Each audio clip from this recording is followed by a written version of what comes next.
ಎಲ್ಲರಿಗೂ ನಮಸ್ಕಾರ. ನಾನು ನಿಮ್ಮ ಡಾಕ್ಟರ್ BK ರಾಮಪ್ರೇಣ್, ಜನತಾ ಆಯುರ್ವೇದ ಹಾಸನ. ಓಂ ನಮೋ ಧನ್ವಂತರಿ ಮಾಧುರ್ಯಂ ಸುರಾಸರಿ ವಂದಿರ ಪಾದಪದ್ಮಂ ಲೋಕೆ ಜರರುಭ್ಯ ಮೃತ್ಯುನಾಶಂ ಧಾತಾರಮಿಷಂ ವಿದೋಷಧೀನಾ ಧನ್ವಂತರಿ ರಮಾನಾಥಂ ಸರ್ವರೋಗ ನಿವಾರಕಂ ಆಯುರ್ವೇದ ಪ್ರವರ್ತಾರಂ ವಂದೇ ಪೇಶರಾಯಕಂ. ಸರ್ವೇ ಜನಾಃ ಸುಖಿನೋ ಭವಂತು, ಸರ್ವೇ ಸಂತು ನಿರಾಮಯಂ. ಶಾಂತಿ ಶಾಂತಿ ಶಾಂತಿ. ವೀಕ್ಷಕರೇ, ಇವತ್ತಿನ ಸಂಚಿಕೆಯಲ್ಲಿ ಅಡುಗೆ ಮನೆಯ ಸಾಂಬಾರ ಪದಾರ್ಥವಾದ ಸೋಂಪಿನ ಬಗ್ಗೆ ತಿಳಿಸ್ಕೊಡ್ತೀನಿ. ಸೋಂಪನ್ನು ಆಯುರ್ವೇದದಲ್ಲಿ, ಸಂಸ್ಕೃತದಲ್ಲಿ ಮಿಶ್ರೇಯ ಅಂತ ಕರೀತಾರೆ, ಹಾಗೂ ಇಂಗ್ಲೀಷ್ನಲ್ಲಿ ಫೆನೆಲ್ ಸೀಡ್ಸ್ ಅಂತ ಕರೀತಾರೆ. ಹಿಂದಿಯಲ್ಲಿ ಇದನ್ನು ಬಡಾ ಸೋಂಪು ಅಂತ ಕರೀತಾರೆ. ಇದು ಸೋಂಪು ನೋಡೋದಕ್ಕೆ ಜೀರಿಗೆ ಥರನೇ ಇದ್ರೂ ಬಣ್ಣದಲ್ಲಿ ವ್ಯತ್ಯಾಸ ಇರ್ತದೆ. ಇದು ಹಸಿರು ಬಣ್ಣದಲ್ಲಿ ಇರ್ತದೆ. ಇದರಲ್ಲಿ ಯಾವ ಯಾವ ಪೋಷಕಾಂಶಗಳಿರ್ತದೆ ಹಾಗೂ ಇದರದ್ದು ಯಾವುದು ಟೇಸ್ಟು ಎನ್ನೋದನ್ನು ಇವತ್ತಿನ ಸಂಚಿಕೆಯಲ್ಲಿ ಹಾಗೂ ಇದರ ಉಪಯೋಗಗಳನ್ನ ತಿಳಿಸ್ಕೊಡ್ತೀನಿ.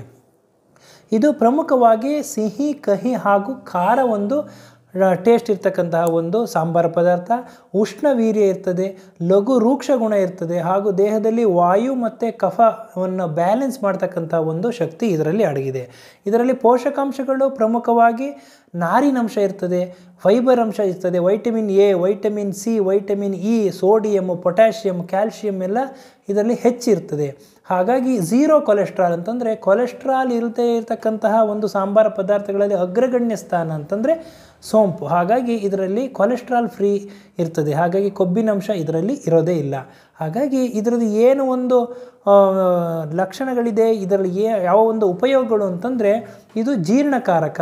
ನೀವು ಯಾವುದೇ ಒಂದು ಹೋಟೆಲ್ಗೆ ಹೋಗ್ಬೋದು, ಕ್ಯಾಶ್ ಕೌಂಟ್ರಲ್ಲಿ ಇದನ್ನು ಇಟ್ಟಿರ್ತಾರೆ ಸೋಂಪನ್ನು. ಇಲ್ಲ ಅಂತಂದರೆ ಊಟ ಆದಮೇಲಿಂದ ಸಪ್ಲೈಯರ್ ಬಿಲ್ ಕೊಡಬೇಕಾದ್ರೆ ಇದನ್ನು ತಂದು ಕೊಡ್ತಾರೆ.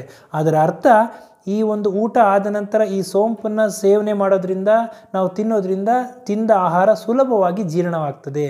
ಹಾಗಾಗಿ ಈ ಒಂದು ಜೀರ್ಣಕ್ರಿಯೆಯಲ್ಲಿ ಇದು ಒಂದು ಮಹತ್ತರವಾದ ಕೆಲಸವನ್ನು ಮಾಡ್ತದೆ. ಮಲಬದ್ಧತೆ ನಿವಾರಣೆ ಮಾಡ್ತದೆ, ಬಾಯಿಯ ದುರ್ವಾಸನೆಯನ್ನು ಕಡಿಮೆ ಮಾಡ್ತದೆ, ಹಾಗೂ ಓರಲ್ ಹೈಜೀನ್, ಬಾಯಿಯ ಒಂದು ಆರೋಗ್ಯವನ್ನು ಕಾಪಾಡಲು ಇದು ಸಹಾಯವಾಗಿದೆ.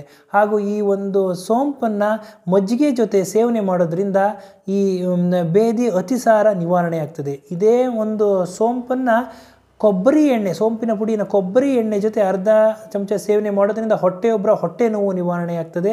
ಹಾಗೂ ಸೋಂಪು ಜೊತೆಗೆ ಕೆಂಪು ಕಲ್ಲು ಸಕ್ಕರೆ ಮಿಶ್ರಣ ಮಾಡಿ ಸೇವನೆ ಮಾಡೋದ್ರಿಂದ ಕೆಮ್ಮು, ಕಫ, ಶ್ವಾಸಕೋಶ ಸಂಬಂಧಿ ಕಾಯಿಲೆಗಳು ನಿವಾರಣೆ ಆಗ್ತದೆ.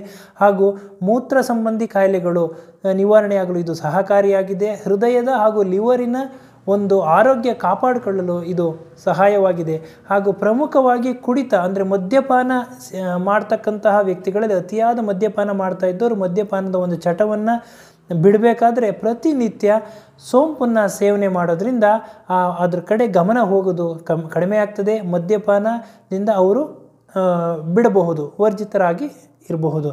ಹಾಗಾಗಿ ಇದರಲ್ಲಿ ತುಂಬಾ ಒಂದು ಆರೋಗ್ಯಕ್ಕೆ ಬೇಕಾಗಿರ್ತಕ್ಕಂತಹ ಒಂದು ಅಂಶಗಳು ಇದರಲ್ಲಿ ಇದೆ. ಹಾಗಾಗಿ ಈ ಒಂದು ಸೋಂಪಿನ ಮಹತ್ವವನ್ನು ಇವತ್ತಿನ ಸಂಚಿಕೆಯಲ್ಲಿ ತಿಳಿಸ್ಕೊಟ್ಟಿದ್ದೀನಿ. ಪ್ರಮುಖವಾಗಿ ವಿಟಮಿನ್ ಎ ಇರೋದ್ರಿಂದ ಕಣ್ಣಿನ ದೃಷ್ಟಿಗೆ ಇದು ಸಹಾಯಕವಾಗಿದೆ.